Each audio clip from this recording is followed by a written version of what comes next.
I'm Shae Russell from mining.com.au, and joining me today is Data Dan Petrie. And boy, do we have some data to go over, Dan. How are you? I'm very, very well, Shae. Very good morning to you. At this time, we're just coming off news flowing out of the Americas. 50 basis points. I Oh do not yeah. look okay. I probably should be serious about this. The Fed CME watch tool was starting to price in a double cut earlier this week, and I guess I probably referred to this as an emergency cut during the mining minute this week. It's very unusual for a central bank to cut this big. When, to be fair, all of the data has been looking fairly robust for the US economy. Tell me, why do you think this happened? Well, again, I have to look at the more boring stuff which comes out from this, and the more boring stuff is really the fact that yes, there is some very good stories within the US economy, but there's also a slowing US economy story which is emerging. We've had two non-farm payroll reports where the rate of hiring is slowing, household debt is higher, and so that slowdown really came against the backdrop of trying to tackle inflation. Now, more importantly, the Federal Reserve signalled in that statement that they believe that inflation was on track for below 2%. Now, that's obviously a very key point made by Jerome Powell and the board there. But more importantly, this will be seen, as supporting the US economy and by extension the global economy. Now we are also coming at a time where the geopolitical environment outside the United States remains precarious. We just saw, of course, an escalation of tension in the Middle East. And while it doesn't necessarily factor in this type of news coming out of New York, especially, would be welcomed by markets. Speaking of welcome by markets, my favorite metal to talk about is gold. Now, gold went on a pretty wild ride last night. $50 up one way, $50 back down the other way shortly Mm. after the Fed announcement. Tell me, will these cuts benefit gold, or was all the news of cuts already priced into the yellow metal? Well, this is where the downside of the cut comes in. You tend to cut when you're trying to support demand or stoke demand, and so the benefit for gold is when your cash rate is lower yielding, the importance of holding gold or the attractiveness of holding gold goes up because cash doesn't yield as much, so you might as well plump into an asset class where not only will you hold a store of value, but that store of value has been, for want of a better description, been on a proverbial tear over the last 12 months especially. I mean, so like just to see the price of gold at these levels and to see its popularity, this will obviously be a net positive for gold bugs out there because obviously you've now got lower yields, and so the people who benefit will be gold investors typically. The people who don't benefit necessarily when there's a cut in official rates are the poor old savers out there who do the right thing with their cash. But it does flow on. I mean, it was a more aggressive cut by the central bank, and certainly, if anything, here in Australia where we're talking from, it'll certainly be a nice little watching point, particularly for the Aussie dollar and those things which tend to take its lead from the states. So by and large, like a very positive move and a very assertive move by the central bank. In fact, Jerome Mm. Powell, you'd have to say, has become quite an assured chairman of the Federal Reserve, and he is a disciple of Paul Volcker, who you know worried about inflation first before worried about you know uh, rampant growth, for want of a better description. Yes, you have described Powell as Vlocker-like in his approach. So it is interesting that he's gone for a large cut that wasn't overly articulated to the markets beforehand, Mm. even though inflation hasn't moved back within that band. What do you think might have changed between sort of July and now to encourage this? I don't want to speculate, but What like does the data say? the data says that I think those job numbers were probably enough to say that we don't want to egg this slowdown on.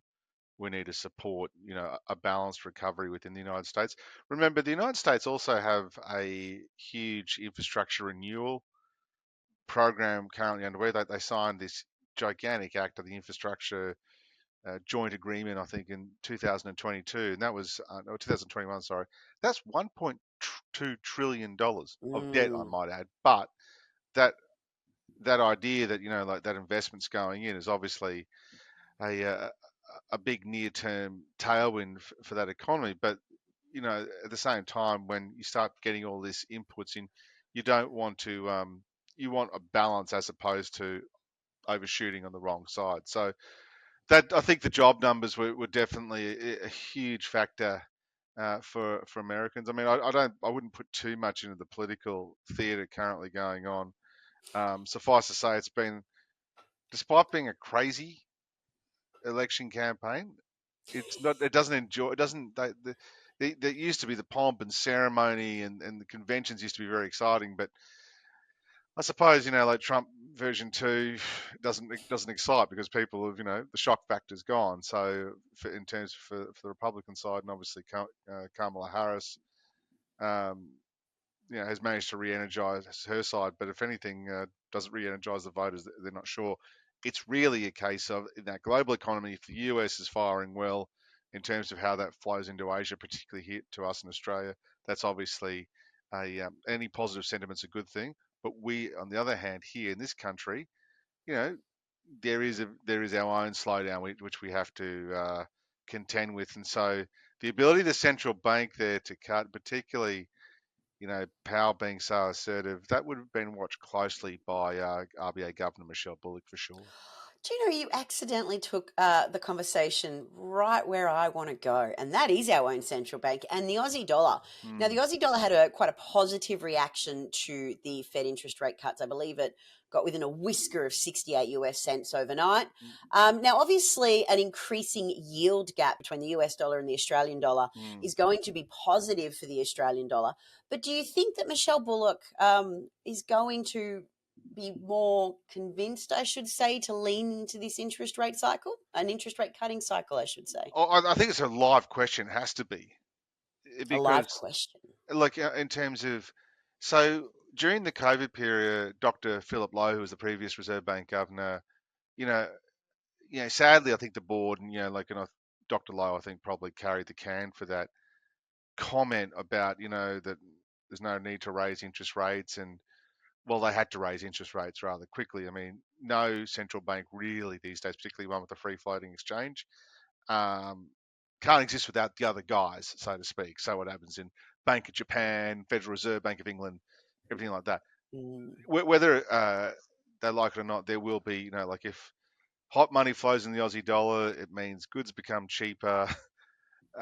Here at home, that can in turn create a bit of an inflection point higher. But I would say that you would have to lean into it because Australia's got its own slowdown going on. Like in the sector we're talking about, resources. Like we're not immune from a big slowdown. You only have to look at the Port Hedland iron ore bulks numbers to come out there that they are lower. There is certainly pressure on coal prices, particularly metallurgical coal. The markets we lean into in Asia, for example, they're not traveling at the same robust pace they have been for the previous decade. So, do you get ahead of it, which is basically what the comment would be for the central bank here in Australia, or do you wait and see? Now, we did wait and see under Dr. Lowe with that, rather unfortunate remark about keeping interest rates low, and then of course the, the RBA was open up to quite legitimate criticisms about encouraging people into the mortgage market, although they didn't say go and buy a house. But when you keep rates artificially low for so long, it's and you got a federal and state government saying, "Hey, look at all this stimulus we're going to provide to the household." You are going to get inflation if you make money worth nothing and you pump prime your economy with fiscal stimulus. You will get inflation. Australia's already very expensive though, at current point, and there is a cost of living, which is the moniker of our times. Some sort of relief for the household. No, again, the Treasurer's been talking about this, and I think probably unfortunately as well, uh, attacking the independence of the RBA. If you get something like that, then then I think they would rather be ahead of the curve than reacting to it, which is what they did during the COVID period. And that was possibly pretty interesting to see. Um, but rather different to when Glenn Stevens was the RBA governor. Like, Stevens was this very pragmatic, but, he had the demeanor of an Easter Island statue. Yeah, but, like he was so consistent with his messaging and language that there was very little room for the market to kind of move in terms of being surprised. When he did surprise, I mean, at one point they cut the interest rate during the global financial crisis. The RBA cut by 100 basis points. It actually set off a huge run Hmm. globally. And I remember there was a massive call to do that. But the thing was, it was an example of the RBA really being on fire. They had their economics, their research is second to none. But the old central bank here in this part of the world, it's taken a bit of criticism in the last decade, and that's probably not familiar territory, particularly for the current board. Oh, look, there's so many threads I could tug on there, and it just means we'd be talking for the next hour. So I won't do that to you. But I just want to point out, the presence of an Easter Island statue. Please consider this my new way of describing very stoic people. Absolutely love this one. I want to touch on, or I guess close out with something you mentioned about coal and Port Hedland. Mm, Obviously, these are two really important export minerals for Australia. mm.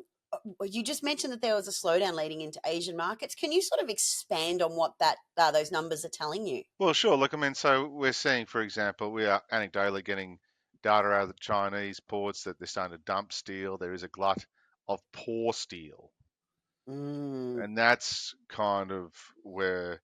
And so, despite the product coming out of the Pilbara being high quality, it's still coming. It's still going into a market predominantly. Remember, China orders account for 85% of coal that leaves that port alone. So with that in mind, a lower price, what tends to happen is that producers tend to try and increase their production so as to lower their overall cost of, you know, extraction per ton.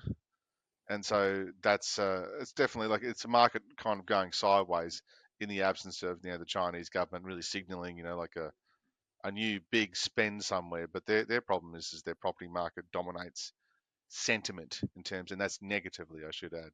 In terms of coal, you've got that situation where met coal, of course, that steel making coal, um, the stuff which comes from Queensland, is it accounts for about 50% of the world's metallurgical coal comes from that basin. But they have been in a torrid. Producers in that part of the world have been in a torrid, debate with the Queensland government around royalties, the economies of extraction with a moderating steel price, and that is a problem, is certainly becoming an election issue, which then remember the voters of Queensland go to the polls next month. So it's a very, very kind of one of those things that's this hold is normally going to Q4 with a lot of momentum. At the moment, we're going to Q4 where, you've got a central bank which is just cut by 50 basis points. And you're Mm. cutting by 50 basis points really to try and boost confidence. And when confidence among your major trading partners has been shot to a degree, uh, uh, you know, that's when you start to get some problems. And so that's my broader point. And that's starting to come through the trade data. In fact, the value of coal and iron ore was both below $10 billion. I think coal's below $6 billion, and iron ore was $9 billion. The most recent trade data. Normally, those numbers are a bit higher. Coal's about $8 billion, and iron ore can, you know, add, in terms of sales that, on the FOB data is around what $12 billion a month. But that number's coming off, so those trade deficits are starting to come back as a live number. All right, I'm going to have to draw today to a close, but before I do, we've obviously had the big week, the week that you and I have been talking about for nearly 2 months. What are we looking for going into next week? What data dump is going to take us into, holy cow, the last week of September? Last week of September, you tend to get well, it's not normally get the credit. The credit report's the big one in terms of what APRA says in terms of who's lending to who.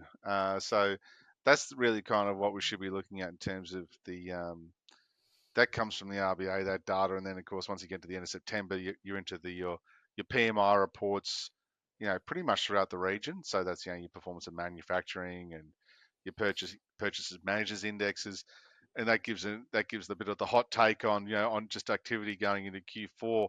It's I'm wondering if they're limping into Q4 as opposed to attacking it with zeal. I kind of get the feeling that a 50 rate basis point cut is It's bold. a smorgasbord being offered to someone on a diet.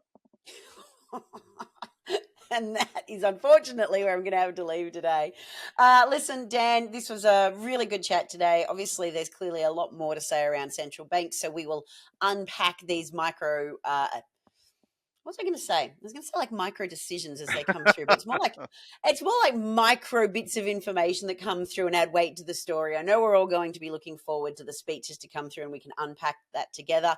In the meantime, though, you've got data to go analyze. I've got people to go talk to. Thank you so much for being here today. It's been a great chat. See you, Shae.